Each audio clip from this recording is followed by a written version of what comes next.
네, 오늘은 마가복음 성경 공부 37번째 시간이고요. 오늘은 마가복음 11장 11절에서 19절 말씀을 중심으로 만민이 기도하는 집 강도의 소굴이라는 제목으로 함께 하나님 말씀을 배우도록 하겠습니다. 그리고 중보기도로 들어가도록 하겠습니다. 마가복음 핵심 구절 같이 읽어보도록 하겠습니다. 인자가 온 것은 섬김을 받으려 함이 아니라 도리어 섬기려 하고 자기 목숨을 많은 사람의 대속물로 주려 함이니라. 네, 우리 영상을 하나 보도록 하겠는데요. 영상은 예루살렘 성전이 지어져 가는 과정에 관한 영상이 되겠습니다. 헤롯 왕 시대 당시에 예루살렘 성전이 어떤 과정을 통해 건축되어졌는가를 보게 되겠는데요. 원래 영상 길이는 약 15분 정도의 영상 길이입니다. 네, 그것을 편집을 해서 약 5분 정도로 줄였습니다. 네, 중요한 부분만 잘라서 줄여놓은 것이 되겠고요. 이제 나레이터가 영어로 설명을 해줄 텐데요. 어떻게 헤롯 성전, 예수님 시대 당시에 성전이 건축되었나 보도록 하겠습니다.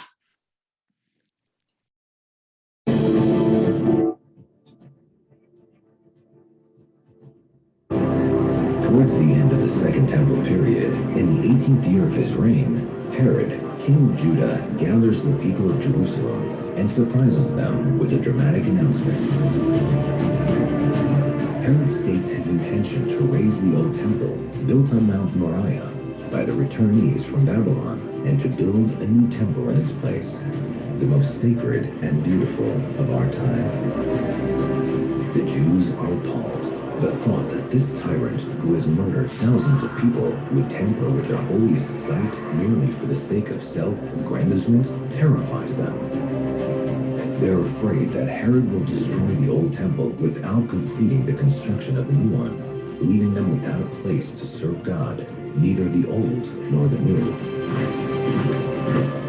The people are frantic. What will happen? Josephus recounts that Herod reassured the Jews by promising to prepare all the building materials in advance, before even one stone is removed from the existing temple. According to the Talmud, the story involves a secret agreement between Herod and a Jewish sage by the name of Baba ben Buta. In a private meeting, Herod expresses regret for his past violence against the Jews and agrees to atone by building a glorious new temple that will spread its light around the world. He extinguished the light of the world, let him now go and kindle the light of the world. This agreement opens a historic window of opportunity. The great builder of Caesarea, Masada, Herodium, and countless other projects, joins forces with the Jewish people. Together, they will turn the small, modest temple in Jerusalem into a large, magnificent house of worship that will leave a deep imprint on humanity. The work begins with a tremendous burst of activity. Herod gathers thousands of carts and beasts of burden, cranes, wooden pulley blocks, engineering devices, and quarrying tools of all kinds. 10,000 Jewish workers, along with the top engineers in the Roman world, tackle the job. Hundreds of priests take care of building the sacred areas. But one problem still threatens to thwart the entire project: Mount Moriah. The site designated for the new temple is narrow and steep. The area available for construction is limited and certainly not suitable for the monumental compounds that Herod envisioned. Herod's solution is bold and ambitious.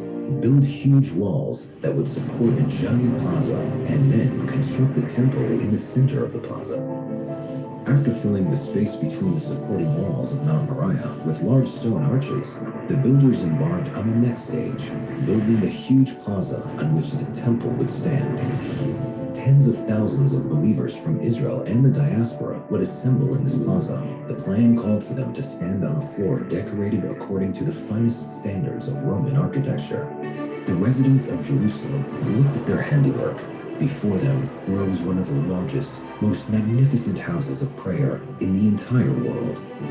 Even Titus, who destroyed the temple, declared it the glory of human creation. Whoever has not seen Herod's building has never seen a beautiful building in their life. Tens of thousands of pilgrims, Jews and non-Jews alike, thronged the new temple to worship the God of Israel. They came from around the world to see the biggest sacred compound ever built. A temple built for an invisible God with no images or idols. Its gates open to everyone.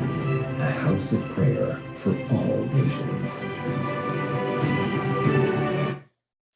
네, 만민이 기도하는 집으로서 성전이 지어졌다는 내용이 되겠습니다. 백문이 불여일견이라고요. 네, 보는 것이 훨씬 더 성전이 어떻게 지어졌나를 가정을 짧지만 이해할 수 있을 것 같습니다. 네, 오늘 본문으로 들어가도록 하겠습니다. 오늘 본문은 마가복음 11장 12절에서 19절까지 말씀이 되겠는데요. 그 중에서 박스 처리된 부분, 무화과 나무 사건에 대해서는 다음 시간에 이어서 배우도록 하겠고요. 오늘은 성전과 관련된 부분만 다뤄보도록 하겠는데요. 말씀이 짧으니까 우리 12절부터 19절까지 함께 읽어보도록 하겠습니다. 예수께서 예루살렘에 이르러 성전에 들어가사 모든 것을 둘러보시고 때가 이미 저물매 12 제자를 데리시고 베다니에 나아가시니라. 이튿날 그들이 베다니에서 나왔을 때에 예수께서 시장하신지라 멀리서 잎사귀 있는 한 무화과 나무를 보시고 혹 그 나무에 무엇이 있을까 하여 가셨더니 가서 보신즉 잎사귀 외에 아무것도 없더라. 이는 무화과의 때가 아님이라. 예수께서 남에게 말씀하여 이르시되 이제부터 영원토록 사람이 내게서 열매를 따먹지 못하리라 하시니 제자들이 이를 듣더라. 그들이 예루살렘에 들어가니라. 예수께서 성전에 들어가사 성전 안에서 매매하는 자들을 내쫓으시며 돈 바꾸는 자들의 상과 비둘기 파는 자들의 의자를 둘러 엎으시며 아무나 물건을 가지고 성전 안으로 지나다님을 허락하지 아니하시고 이에 가르쳐 이르시되 기록된 바 내 집은 만민이 기도하는 집이라 칭함을 받으리라고 하지 아니하였느냐. 너희는 강도의 수고를 만들었도다 하시매 대제사장들과 서기관들이 듣고 예수를 어떻게 죽일까 하고 꾀하니 이는 무리가 다 그의 교훈을 놀랍게 여김으로 그를 두려워함일러라. 그리고 날이 저물매 그들이 성 밖으로 나가더라. 여러분 이 예수님께서 성전을 청소하는 장면이 되겠는데요. 이 장면은 예수님께서 예루살렘에 올라가셔서 행하신 첫 번째 사건이 되겠습니다. 즉 예수님의 마지막 일주일 중에 가장 첫 번째 사건이 성전을 방문하시고 성전에 물건 파는 자들 그리고 돈 바꾸는 자들 그리고 희생제물을 파는 자들을 내어쫓고 성전을 정결케 하는 것. 이것이 예수님의 마지막 일주일 사건 중에 첫 번째 사건이 되겠는데요. 이 사건을 중심으로요. 만민이 기도하는 집과 또 보니까 강도의 소굴이라는 장면이 나오는데요. 이것을 좀 더 구체적으로 살펴보도록 하겠습니다. 때는 6월절 기간이었죠. 여러분 아시는 것처럼 이스라엘 3대 명절 절기가 있습니다. 6월절, 맥주절, 초막절 이렇게 3대 절기가 있죠. 3대 절기는 이스라엘 백성들이 반드시 예루살렘으로 올라와서 이 절기를 지키도록 모세 율법에 명한 절기들이 되겠습니다. 그 중에서 6월절을 맞이하는 시즌이었죠. 6월절이 바로 직전이었기 때문에 많은 사람들, 유대인들뿐만 아니라 전 세계에 흩어져 있는 유대인들 그리고 유대교를 개종한 이방인들이 예루살렘으로 이제 몰려 들었던 때였습니다. 성경의 법에 의하면 즉 모세오경에 의하면 모세오경 중에서 신명기 14장에 이런 말씀이 있습니다. 먼 곳에 사는 사람들이 예루살렘에 와서 하나님의 성전에 와서 제사를 드리기 위해서는 자신들이 살고 있는 집에서 희생제물이 될 동물들을 끌고 오기가 상당히 어렵죠. 그래서 돈을 가지고 와서 하나님의 성전이 있는 곳에 가서 돈으로 희생제물을 사서 제사를 드리도록 하는 어떤 편리함을 제공하는 그런 법이 있습니다. 그래서 예수님 시대 당시에 이런 절기를 맞이하면 유대인들이 예루살렘에 와서 이 주변 상인들에게서 이렇게 희생제물을 사서 제사를 드리곤 하는 것이 당연히 성경의 법이었고 그렇게 늘 해왔었습니다. 근데 문제는 오늘 말씀해 보니까 이 물건을 판매하는 사람들, 돈 바꾸는 사람들, 그리고 희생제물을 파는 사람들이 성전 밖에 상가에서 그런 매매 행위를 행하지 않고 성전 안까지 들어와서 이런 매매하는 행위를 한 것이 문제가 된 것이죠. 여러분들 지금 보시는 성전을 보시면 몇 가지 좀 설명할 필요성이 있겠는데요. 이 마우스를 잘 보시기 바랍니다. 이 계단에 따라 쭉 올라가면은 여기가 들어가는 문이 있습니다. 여기는 문이 2개로 되어 있는데 원래는 3개입니다. 트리플 게이트가 있고 반대편이라고 할 수 있을까요? 이쪽에는 2개의 문이 있는데요. 이 트리플 게이트로 들어갑니다. 사람들이. 들어가면 첫 번째로 맞이하는 곳이 이방인의 뜰이라고 하는 것을 맞이하게 됩니다. 이방인의 뜰을 지나서 유대인들은 어디까지 들어갈 수 있는가 하면요. 유대 여자들은 1번. 여기까지가 유대 여자들이 들어갈 수 있는 장소가 되겠습니다. 유대 남자들은요. 2번까지 들어갈 수 있습니다. 그래서 제단이 있는 곳 근처까지 들어갈 수 있어요. 3번은 누가 들어갈 수 있느냐? 제사장들만이 들어갈 수 있는 제사를 드리는 곳이 되겠습니다. 그래서 이 성전을 보면 이방인의 뜰이 가장 넓습니다. 앞에도 있고 뒤쪽에도 있죠. 이 이방인의 뜰 이곳에서 상거래 행위가 행해진 것입니다. 물건을 팔든지 매매를 하든지 또 돈을 바꿔주든지 희생제물을 팔든지 이런 매매 행위가 이런 이방인의 뜰에서 행해졌고요. 당시 이방인들은요. 유대교를 개종했을지라도 1번이나 2번으로 들어갈 수가 없었습니다. 이 박스로 된 파란색으로 박스로 된 부분이 이방인들이 들어가지 못하도록 한 경계석이 되겠는데요. 만약에 이방인들이 이 경계석을 넘어가면 어떤 일이 벌어지게 될까요? 네, 거꾸로 됐네요. 네. 어떤 일이 벌어지는가 하면 사형 선고를 받을 수 있습니다. 지금 보시는 이 비문은요. 경고 비문입니다. 이방인들로 하여금 이 경계석을 넘어서 유대인들 구역으로 못 들어가도록 하는 경고문이 적힌 비문이 되겠고요. 이 뒤쪽으로 보면 안토니아 요새라고 하는 곳이 있습니다. 이 안토니아 요새는 무엇인가 하면 이 성전 안쪽에서 유대인들이 늘 모여서 제사를 드리고 여기에서 언제 폭동이 일어날지 모르기 때문에 로마 군병들이 이 안토니아 요새에서 이 성전을 내려다보면서 감시하는 감시탑 역할을 하는 것이 이 안토니아 요새가 되겠습니다. 자, 그런데 성경에 보니까요. 유대인이 이방인을 데리고 이렇게 이 성전에 이방인의 뜰을 넘어서 유대인이 들어갈 수 있는 구역으로 들어갔다라고는 오해를 받아서 죽을 뻔한 경우가 한 번 있었습니다. 사도행전 21장에 등장하는데요. 한번 같이 읽어보도록 하겠습니다. 외치되 이스라엘 사람들아 도우라. 이 사람은 각 처에서 우리 백성과 율법과 이곳을 비방하여 모든 사람을 가르치는 그 자인데 또 헬라인을 데리고 성전에 들어가서 이 거룩한 곳을 더럽혔다 하니. 자, 여기서 말하는 이 사람은 유대인이고요. 이 헬라인을 데리고 이 사람이 어디에 들어갔다고 되어 있습니까? 성전에 들어갔다고 되어 있죠. 그래서 거룩한 곳을 더럽혔다라고 말을 하고 있는데요. 아마 이 헬라인은 원래 이 헬라인이 드로비무라고 하는 인물인데요. 이 드로비무를 이방인의 뜰까지 들어가는 것은 아무런 문제가 없는데 유대인들은 이 이방인이 이 헬라인이 이방인의 뜰을 넘어서 이렇게 유대인들만 들어갈 수 있는 구역까지 들어갔다고 해서 이 사람을 잡아서 죽이려고 합니다. 여러분 이 사람이 누구일까요? 맞춰보시기 바랍니다.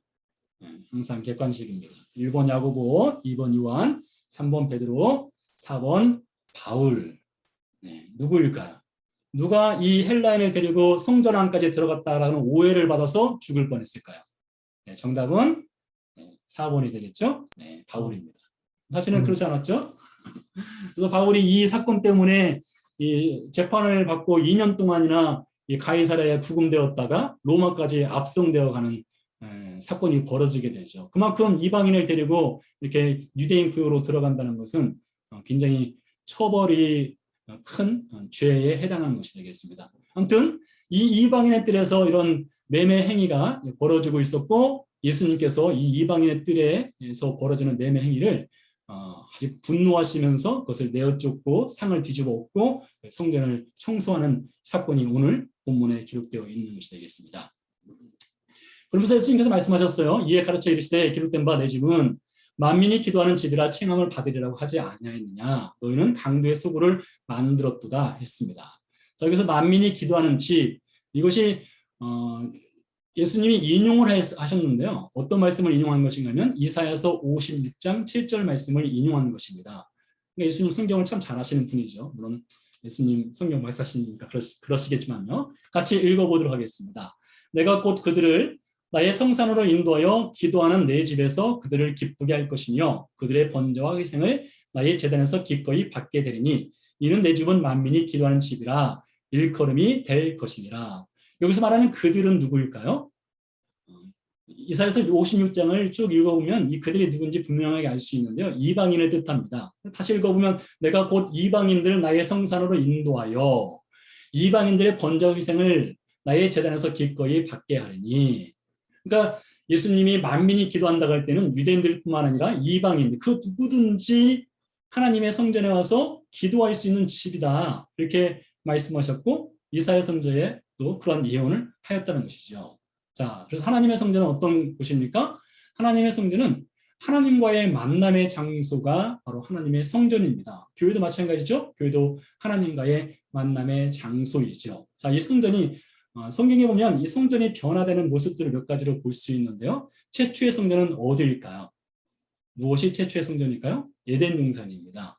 에덴 동산은 아담과 하와가 하나님과의 만나는 만남의 장소로서 사용되었죠.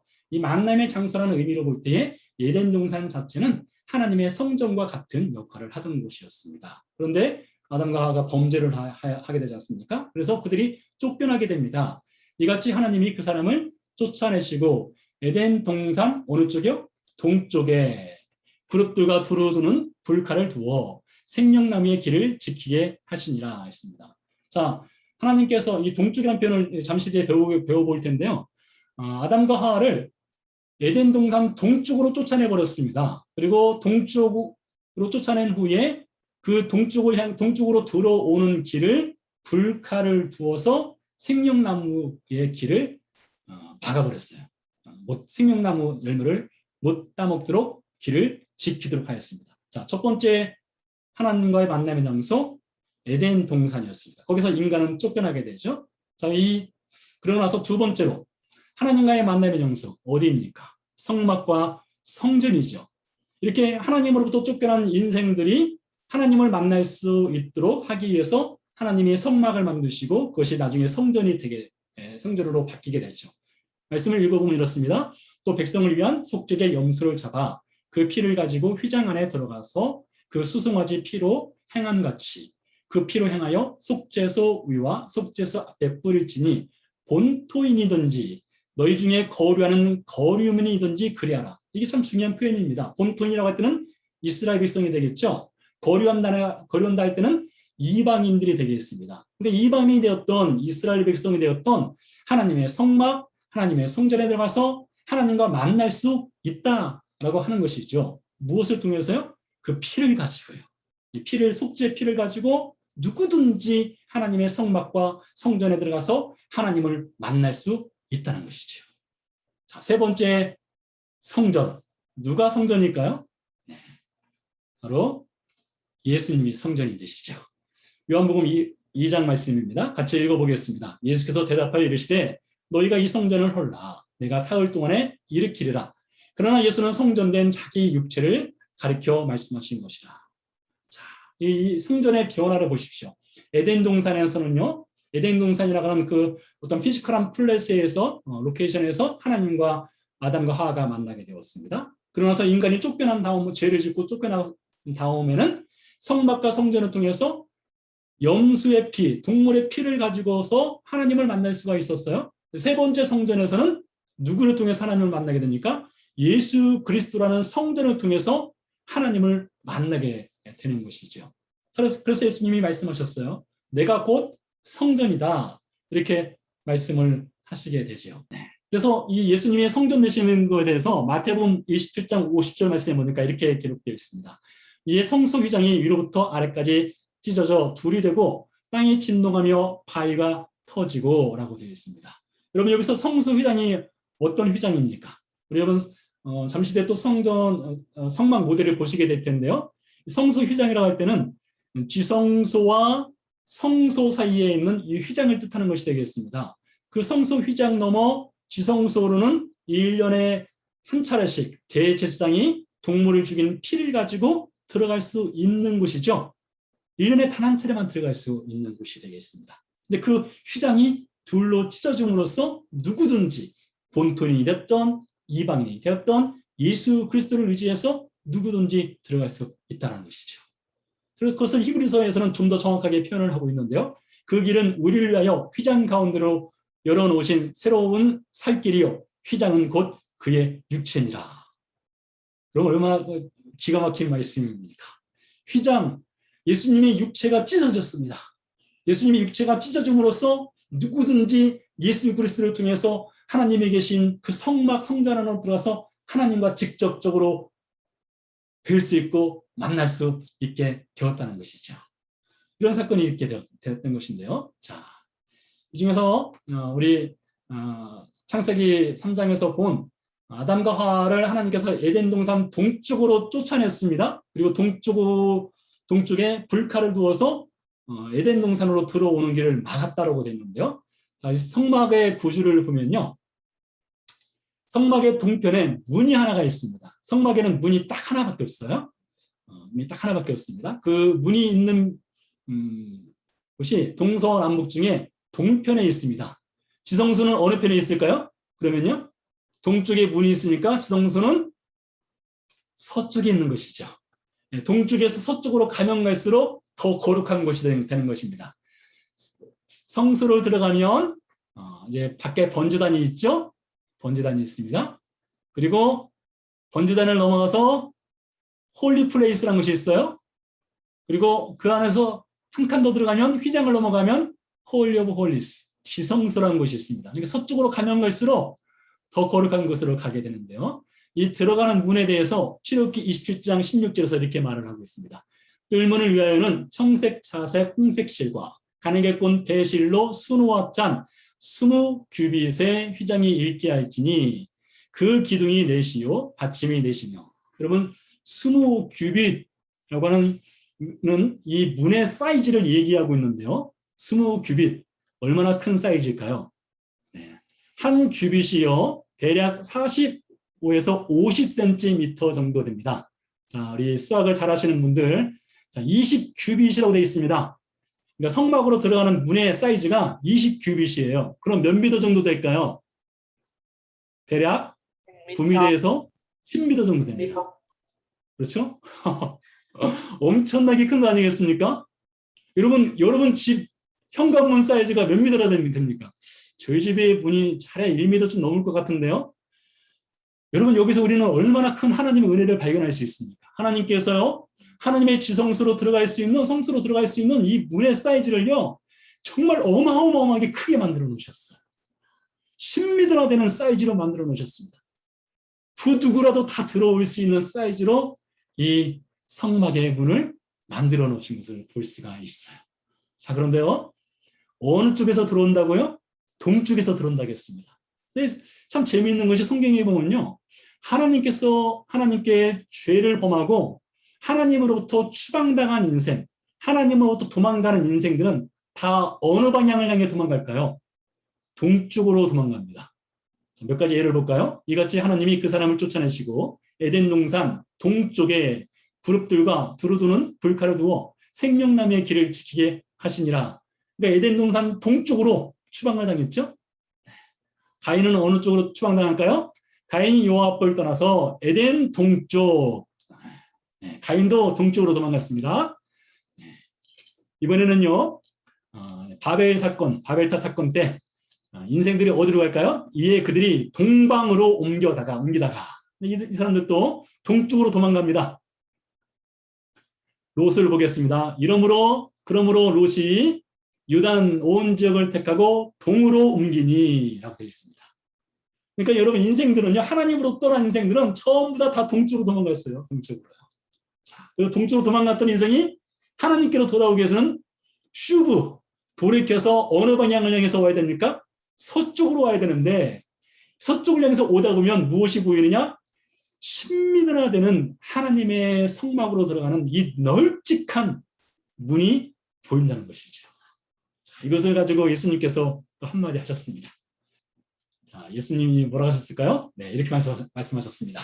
내가 문이니 누구든지 나로 말미암아 들어가면 구원을 받고 또는 들어가며 나오며 꼴을 얻느니라 했습니다.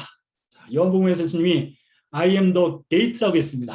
자, 예수님이 문이라고 할 때 그냥 문을 말한 것이 아니죠. 예수님이 바로 성막의 문, 이 10m가 되는 그 문이라고 예수님이 말씀하신 거예요. 또 뭐라고 하셨을까요? 내가 곧 길이요 진리요 생명이니 나로 말미암지 않고는 아버지께로 올 자가 없느니라 라고 하셨습니다. 참 이렇게 다 연결이 되는 거예요. 에덴 동산으로부터 출발을 해서 이 성막의 구주를 보고 인간이 도망치고 인간이 하나님께 돌아오는 것을 봐도 예수님께서 하시는 말씀을 봐도 전부 다 이 성경이 마치 퍼즐을 맞춰 가듯이 다 예수님께 이게 포커스를 맞춰서 이루어져 가는 것을 볼 수가 있습니다. 특별히 다시 한번 말씀드리지만 하나님의 성막으로 들어가는 이 문이 10m가 된다는 것, 하나님의 크신 은혜를 보여주는 큰 사이즈다라고 볼 수가 있겠죠. 이것을 통해서 하나님이 만민이 기도하는 집, 누구든지 하나님의 성전으로 들어가서 하나님을 만날 수 있는 곳이라고 이렇게 말씀하셨어요. 자, 그런데 어떻게 됐습니까? 다시 한번 읽어보도록 하겠습니다. 이에 가르쳐 이르시되 기록된 바 내 집은 만민이 기도하는 집이라 칭함을 받으리라고 하지 아니하였느냐? 너희는 강도의 소굴을 만들었도다 하셨습니다. 그래서 하나님의 성전이 원래는 만민이 기도하는 집이에요. 그런데 만민이 기도하는 이 집이 강도의 소굴이 되어버린 것을 예수님이 오늘 그 예루살렘에 올라가셔서 보시게 되는 거예요.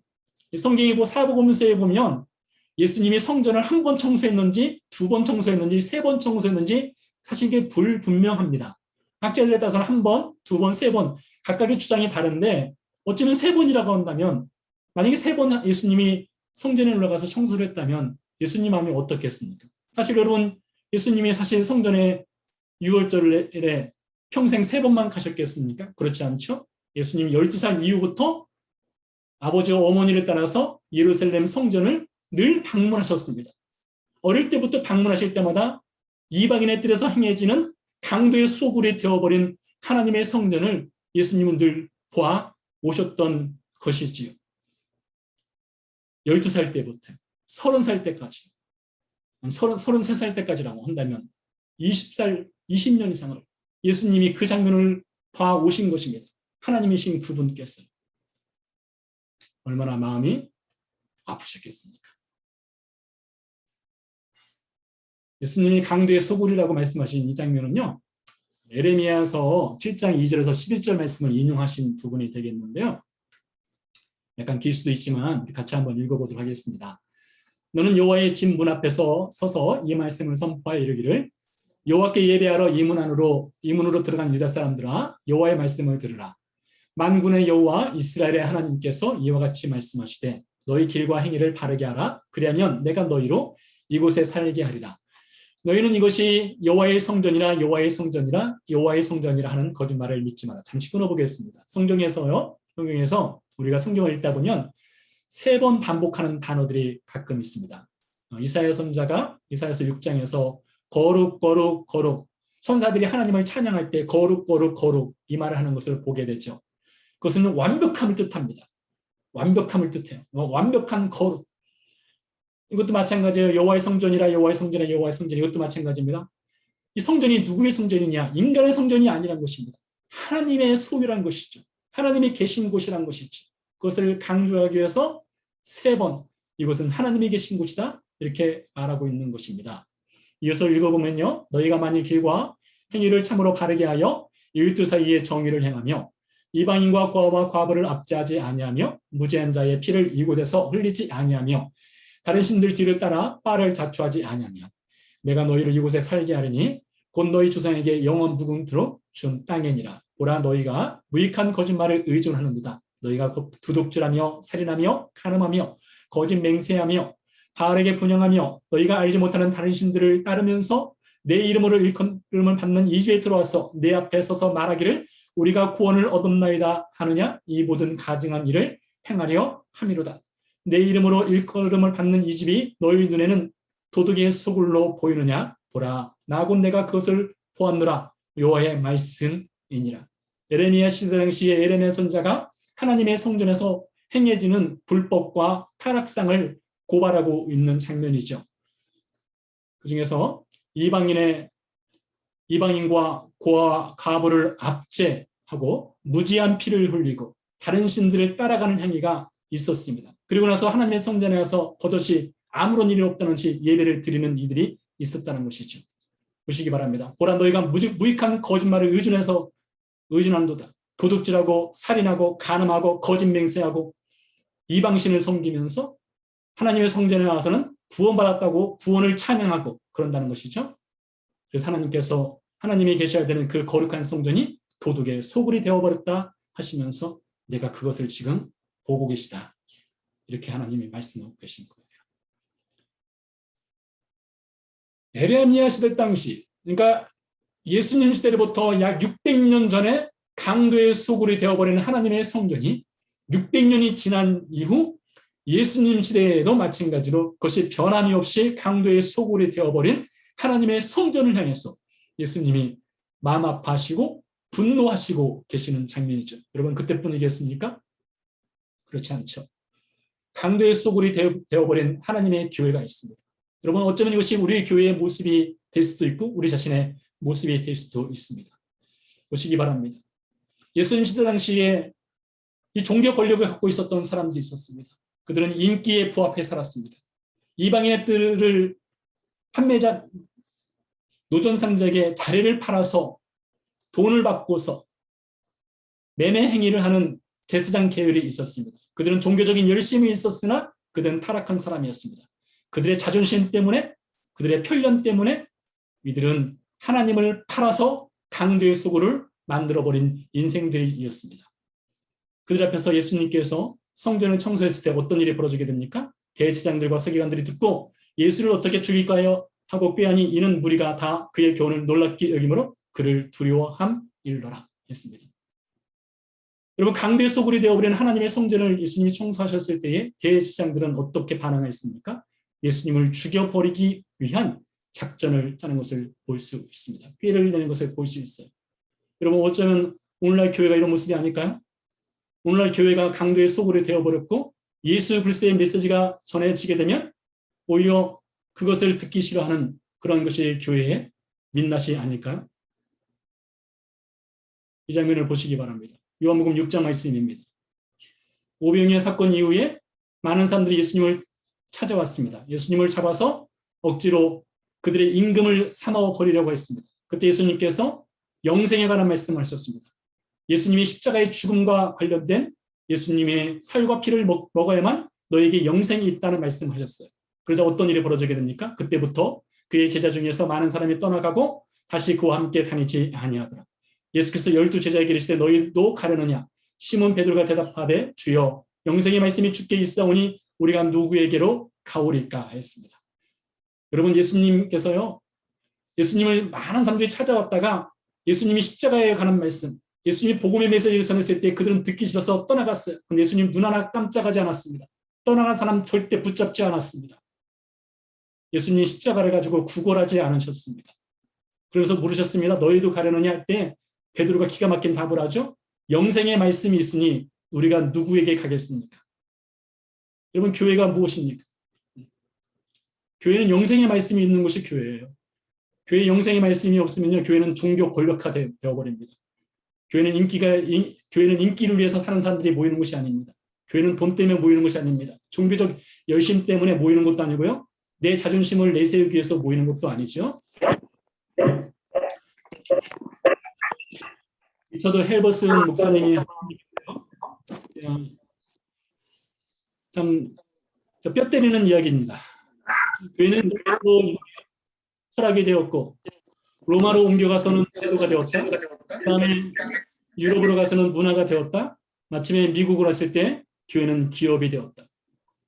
여러분 교회라고 하는 것은 어떤 숫자 노름, 돈 노름 하는 것이 아니죠. 세상 철학을 가지고 말하는 것이 교회가 아니죠. 세상 상담을 하는 것이 교회가 아니죠. 무슨 세상 제도를 끌어들여와서 세상 제도를 가지고 교회를 세워가는 것이 아니죠. 세상 문화를 가지고 교회의 문화를 어떤 파운데이션을 세워가는 것이 아니죠. 그러나 그렇게 되어버렸다는 것이에요. 오늘날 교회 모습이에요. 참 안타깝죠. 이것을 가지고 한국에 어떤 분은 또 이렇게 말씀하시더라고요. 한국에서 교회는 대기업이 되어버렸다. 어쩌면 메디컬한 말일 수도 있는데요. 그게 현실인 것 같기도 합니다. 그렇다면 하나님의 성막인 교회의 존재의 목적은 무엇입니까? 교회가 존재해야 될 목적이 무엇입니까? 참 이것처럼 중요한 질문이 또 어디 있겠습니까? 교회의 존재 목적은요, 만민이 기도하는 집으로 교회는 존재하는 것입니다. 이방인이든지 본토인이든지 누구든지 만민이 기도하는 집으로 교회는 존재해야 됩니다. 그곳에서 하나님을 만나야 돼요. 어떻게 해요? 무엇을 통해서요? 다른 것 없습니다. 예수 그리스도의 메시지입니다. 예수 그리스도가 빠진 교회는요, 세상 단체예요. 예수 그리스도가 빠져 있으면 기업입니다. 예수님 빠져 있으면 문화가 되고요. 예수님 빠져 있으면 제도가 되고요. 예수님 빠져 있으면 철학이 되어버립니다. 그러므로 여러분, 우리 교회는요, 다른 것 없습니다. 교회가 살아있고 영생이 있으려면요, 십자가의 복음 외에 그 다른 것이 없습니다. 그것만이 그 넓은 10m짜리로 만들어진 하나님의 성막으로 들어가서 하나님을 만날 수 있는 유일한 길입니다. 예수 그리스도. 그분만이 목적입니다. 네, 오늘 여기까지고요. 혹시 질문 있으시면 질문 받도록 하겠습니다.